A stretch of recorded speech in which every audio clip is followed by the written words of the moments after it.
एक ऐसा आदमी जो क्लासरूम में बच्चों को पढ़ाता था, लेकिन रात को दुश्मन के देश में न्यूक्लियर सीक्रेट्स चुराता था। एक ऐसा टीचर जिसके पास ना गन थी ना ट्रेनिंग, लेकिन जिसके हाथ में देश की सबसे बड़ी जिम्मेदारी थी। 1960s में पाकिस्तान के लाहौर के गलियों में एक अफवाह चलती थी, एक हिंदू जासूस है जो दिखता नहीं लेकिन हर जगह है।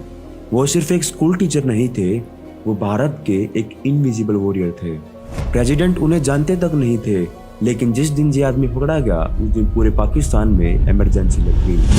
ये कहानी शुरू होती है 1942 से, जब भारत आजाद भी नहीं हुआ था। पंजाब के एक छोटे से गांव में एक लड़का पैदा हुआ। नाम था मोहनलाल भास्कर। उसके पिता पंडित आमी चंद एक सीधे साधे ट्रैफिक पुलिस में काम करते थे। माँ बाप का एक लौता बेटा, पढ़ाई में होशियार और टीचर का लाडला। कभी किसी ने सोचा भी नहीं था कि एक दिन पाकिस्तान की जेलों में ये लड़का जूझ रहा होगा। मोहनलाल प्रोफेशन से एक टीचर थे, स्कूल में बच्चों को पढ़ाते थे, लेकिन उनकी जिंदगी में एक मोड़ आया, और वो मोड़ इतना खतरनाक था कि वो नॉर्मल टीचर से सीधा अंडरकवर जासूस बन गए। ये बदलाव कैसे हुआ, ये जानकारी इतनी सीक्रेट है कि गवर्नमेंट ने अभी तक ये पब्लिकली रिवील नहीं किया। लेकिन एक बात तय थी, मोहनलाल भास्कर सिर्फ अब टीचर नहीं रहे, वो बन गए थे भारत के सबसे खतरनाक इनविजिबल वॉरियर में से एक। 1960s का दौर था जब इंडिया और पाकिस्तान के बीच कोल्ड वॉर चल रही थी। दोनों देश एक दूसरे की हरकत पर नजर रखते थे। पाकिस्तान अपना न्यूक्लियर प्रोग्राम छुपा छुपा के चला रहा था, और इंडिया को पता था कि उन्हें इसके बारे में हर छोटी छोटी जानकारी चाहिए। इसी सिलसिले में मोहनलाल जैसे लोग को पाकिस्तान भेजा जाता था, बिना गन बिना सिक्योरिटी, बस एक बैग में छुपे हुए कुछ फेक डॉक्यूमेंट्स और असली मिशन के साथ। एक दिन मोहनलाल जालंधर में ठहरे हुए थे, नेक्स्ट मिशन की तैयारी चल रही थी। रात के करीब 8 बजे दरवाजा खटखटाया। जब उन्होंने दरवाजा खोला तो सामने उनका दोस्त समुंदर सिंह खड़ा था, लेकिन उसके साथ एक और आदमी था, अमरीक सिंह। लंबा चौड़ा 6 फुट का नौजवान, जिसका चेहरा देखकर ही डर लगता था। समुंदर सिंह ने बताया कि अमरीक सिंह भी इंटेलिजेंस का काम करता है और कल उसे पाकिस्तान भेजना है, इसलिए आज रात वो यहीं रुकेगा। मोहनलाल ने कहा, ठीक है, अंदर आओ। समुंदर सिंह चला गया, लेकिन अमरीक सिंह रूम में ही रुक गया। जासूसी के काम में सबसे पहले चीज होती है इंस्टिंक्ट, और मोहनलाल का इंस्टिंक्ट कह रहा था कि कुछ गड़बड़ है। उन्होंने अमरीक सिंह का इंतजाम लेने का फैसला किया। मैं वॉशरूम जा रहा हूँ कहकर मोहनलाल रूम से बाहर निकले, लेकिन बाहर निकलने के बाद उन्होंने चुपके से खिड़की के पास खड़े होकर अमरीक सिंह पर नजर रखी, और जो उन्होंने देखा वो उनका शक सच कर गया। अमरीक सिंह ने रूम में इधर उधर देखा, फिर मोहनलाल के बैग के पास गया, बैग खोला, अंदर से क्लासिफाइड पेपर्स निकाले, पढ़े और वापस वैसे ही रख दिए जैसे कुछ हुआ ही नहीं। अगली सुबह मोहनलाल ने तुरंत अपने सीनियर इंटेलिजेंस ऑफिसर को ये बात बताई, लेकिन जब ऑफिसर ने अमरीक सिंह से सवाल किया तो उसने साफ इनकार कर दिया, और ऑफिसर ने अमरीक सिंह की बात पर भरोसा कर लिया। ये मोहनलाल की जिंदगी का सबसे बड़ा धोखा था और ऑफिसर की सबसे बड़ी गलती। आने वाले टाइम में अमरीक सिंह ने पाकिस्तान की इंटेलिजेंस को मोहनलाल सहित कई भारतीय जासूस के बारे में जानकारी दी। पैसों के लिए, जुए के लिए अपने ही मिट्टी के लोगों को बेच दिया।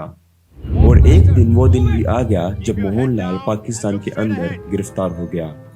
जब मोहनलाल गिरफ्तार हुए, उन्हें लाहौर की सबसे खतरनाक जगह पर ले जाया गया, 596 FIA इंटेरोगेशन सेंटर।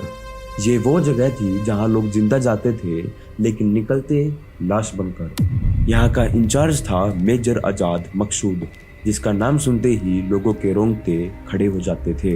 मोहनलाल को एक छोटी सी कोठरी में डाल दिया गया, जहां अंधेरा, ठंड और दूर से आती हुई चीखें। अगली सुबह मेजर मकसूद आया, उसके हाथ में एक फाइल थी। उसने मोहनलाल के सामने वो फाइल पटक दी और सीधा सवाल पूछा, इस्लामाबाद एटॉमिक एनर्जी कमीशन की फाइल जो तुम हिंदुस्तान ले गए थे, वो तुम्हें किसने दी थी? मोहनलाल चुप रहे, उन्होंने कोई जवाब नहीं दिया। मेजर मकसूद ने गुस्से में आकर मोहनलाल की कुर्सी पर जोर से लात मारी। मोहनलाल जमीन पर गिर गए, लेकिन फिर भी उन्होंने मुंह नहीं खोला। तुम्हें पता है तुम्हारे साथ क्या होगा? बोलो, किसने दी थी वो फाइल्स? मोहनलाल ने सिर्फ इतना कहा, मुझे एटॉमिक एनर्जी कमीशन के बारे में कुछ नहीं पता। बस यही एक लाइन बोलने की वजह से मोहनलाल की जिंदगी का सबसे बुरा वक्त शुरू हो गया। उन्होंने मोहनलाल को स्पेशल इंटरोगेशन के लिए हवलदार इजाज के पास भेजा। ये आदमी इंसान नहीं, शैतान था। पहले मोहनलाल के सारे कपड़े उतारे गए, फिर उन्हें जमीन पर लिटा दिया गया। एक गार्ड उनके पैर पकड़कर बैठा, दूसरा पीठ पर। हवलदार इजाज पेड़ की एक डाल तोड़ कर लाया। फिर शुरू हुई असली मार, ऐसी मार जो मोहनलाल ने अपनी पूरी जिंदगी में कभी नहीं देखी थी। लगातार मार पड़ती गई, जहां जहां डाल पड़ती वहां से खून की धार बह जाती। मोहनलाल दर्द से चिल्लाए और उनकी चीखें पूरी जेल में गूंज रही थी। मोहनलाल को लगा कि अब उनकी जान निकल जाएगी। वो टीचर थे, माँ बाप के इकलौते बेटे, जिनके कभी एक थप्पड़ तक नहीं पड़ा था, और आज उन्हें इस तरह से मारा जा रहा था जैसे वो कोई जानवर हो। 1.5 घंटे तक लगातार मारा गया, तब तक जब तक वो बेहोश नहीं हो गए। जब आंखें खुली, गार्ड्स जा चुके थे, लेकिन दूर से किसी की चीखने की आवाज आ रही थी। मोहनलाल ने आवाज पहचानी और जो उनके दोस्त समुंदर सिंह की आवाज थी।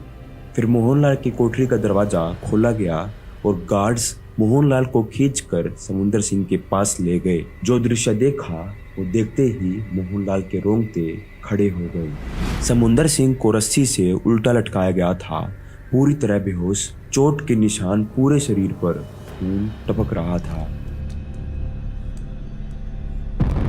मोहनलाल के पहुंचते ही समुंदर सिंह को नीचे उतारा गया। फिर मोहनलाल को टेबल पर चढ़ा दिया गया। हाथ रस्सी से बांध दिए गए और रस्सी छत की तरफ खींची जाने लगी। रस्सी इतनी टाइट थी कि वो धीरे धीरे मोहनलाल के हाथों को काटकर कलाई के अंदर घुसने लगी। हाथ सुन पड़ गए। दर्द इतना था कि मोहनलाल के मुंह से चीख तक नहीं निकली।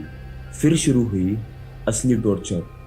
लगभग 6 लोगों ने मिलकर मोहनलाल को पीटा। कोई पैरों के तलवे पर, कोई घुटनों पर, कोई पीठ पर, कोई सर पर, सब एक साथ, बिना रुके, बिना थके। कुछ वक्त बाद दर्द का एहसास ही खत्म हो गया, क्योंकि मोहनलाल फिर से बेहोश हो गए। लेकिन इस बार उन्हें पानी डालकर जगाया गया और फिर से मार शुरू कर दी गई। हर बार एक ही सवाल, एटॉमिक कमीशन वाली फाइल का जिक्र करो, और हर बार एक ही जवाब, मुझे कुछ नहीं पता। जब दोबारा आंखें खुली, मोहनलाल अपनी कोठरी में थे।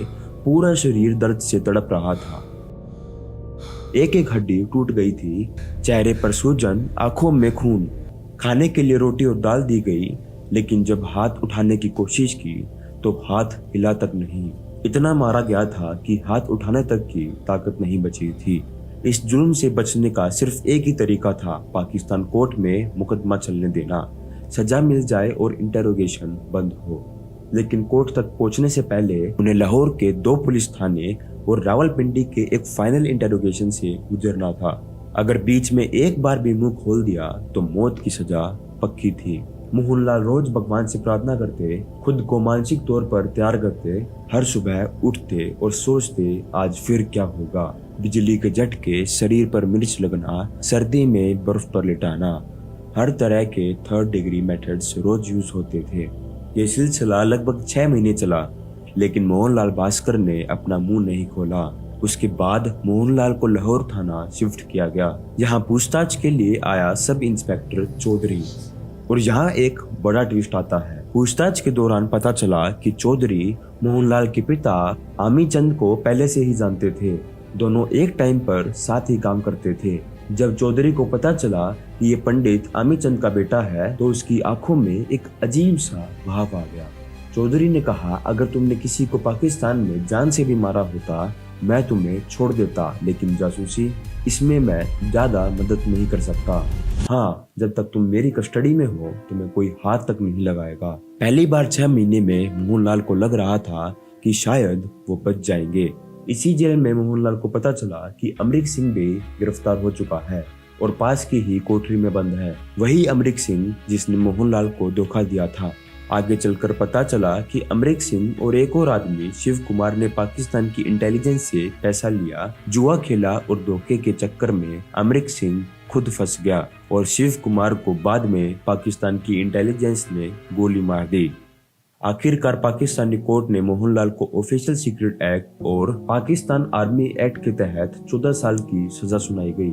जब ये फैसला सुनाया गया तो मोहनलाल खुश थे। हाँ, खुश, क्योंकि मौत की सजा से बच गए थे। 1971 में इंडिया पाकिस्तान के बीच जंग हुई।